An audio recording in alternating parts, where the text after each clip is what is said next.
Busy times. As I said to you before we started recording, I feel like I've lived a year in the last week. But let's talk about where we are right now. As we are recording this, top Democrats are calling on President Biden to drop out of the presidential race. What is the precedent for something like this to happen after so many voters have voted in the primaries?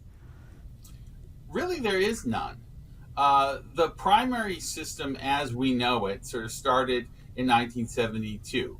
There were primaries before that going all the way back to the early 1900s, but only in the 70s did they become the binding method for choosing the party's nominee.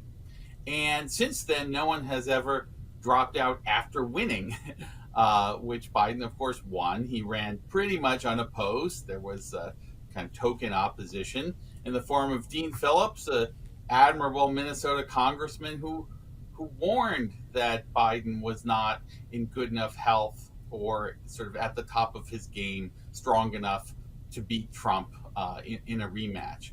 But at the time, of course, people stuck with Biden, trusted in Biden, and voted for Biden. So we really are in uncharted territory. You have to go back to the years before the primaries were the method for selecting nominees. And back then, that was done by the delegates, party leaders in each state, governors, state senators, that sort of thing, who would decide our state's going for Kennedy, our state's going for Adlai Stevenson, and they would decide who the nominee was, not the voters at large. So, are we in a situation now where if President Biden drops out of the race, it's down to these delegates at the DNC? That's exactly right. So right now, the delegates are bound, they're pledged to vote for Biden, but he can release them from that.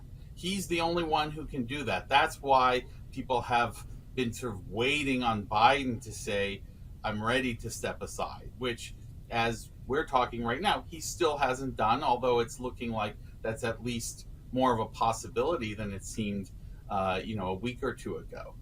So we will have a sort of strange and unfamiliar situation where roughly 4,000 people will get to decide who they want the nominee to be. And if there's one person nominated, then it'll be easy. If there's several people nominated, it'll be whoever gets to 50% of the delegates first. You may have to have several ballots before one person clears 50%. Of course, we're dealing in hypotheticals here, but just to continue down this hypothetical path, if President Biden drops out, he's on a ticket with Vice President Harris. So would he say, or could he confer his delegates to Vice President Harris, or do the delegates literally just get to be on the DNC floor and say, I want Bernie Sanders back, or I want Hillary Clinton back, or what happens there? Yeah, the delegates get to decide. I mean, Biden can put his thumb on the scales by saying, I endorse Vice President Harris. And if he does that, it would likely be in concert with other party leaders to try to create a fait accompli, the sense that she is the handpicked successor and that most of the delegates would therefore go along. It's also the case that, it changes from convention to convention, but each year the rules specify how a nomination is made, how many signatures or votes you need to be a full-fledged nominee that is, nominated to be the nominee. So you might not have more than one candidate, but if it's a truly open convention, as we call it, then, in the past, sometimes people have from the floor, on the second day of the convention, third day of the convention, we still don't have a nominee. Someone new is put into the mix, and that scrambles everything. I don't think we're likely to go that route this year, but it's not out of the realm of possibility. So anything is possible, it sounds like. Well, certainly there's a broad range of possibilities. I mean, right now, what I'm hearing is that there's a sense that Harris should be the nominee if it's not Biden.